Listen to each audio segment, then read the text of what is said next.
Sawa, habari yako? Salama kabisa. Uko vizuri? Salama, namshukuru. Kwanza hongera kwa aina ya mchezo ambayo umeonyesha leo, lakini tuambie mchezo ulikuwa na ugumu kwa kiasi gani kwa upande wako? Mchezo ulikuwa ni mgumu kwa sababu timu tulikuwa tunacheza nayo ilikuwa inataka pointi 3 na sisi tulikuwa tunataka pointi 3. Au huo ndio ulikuwa ugumu wa mchezo. Sawa, siri ya hiki ulichokishika mkononi mwako to the man of the match kwenye mchezo mgumu, hasa kwenye timu kubwa kama ya Simba, inatoa ishara gani kwako lakini pia kwa timu kiujumla? Tuzo mimi inazidi kunipa morali ile ya kupambana, na pia mimi nafikiri mpaka kupata hii tuzo ni ushirikiano wa walimu pamoja na wachezaji. Nafikiri ndo kitu ambacho kimefanya mimi nipate tuzo. Mwalimu alizungumza nyinyi na nyinyi kitu gani kuweza kucheza mchezo mzuri mbele ya Simba? Nafikiri mwalimu alituambia kwamba sisi twende kama underdog.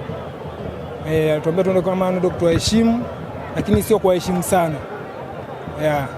Tumeona mara tu baada ya filimbi ya mwamuzi kupulizwa, mmeonekana mkishangilia kweli kweli, kuanzia wachezaji mpaka benchi la ufundi. Nini hasa kimefanya mshangilie sare hii dhidi ya Simba? Kwa sababu tulikuwa tunacheza na timu kubwa.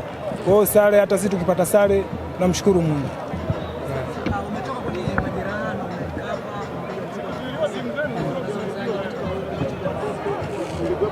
Nafikiri kutokana na kile ambacho walimu wanatuelekeza tukiwa tunafanya mazoezi, nafikiri ndo kinachofanya tuna perform katika mechi. Nafikiri sio mimi tu, hata mwenzangu aliyokuwa anacheza alikuwa na perform.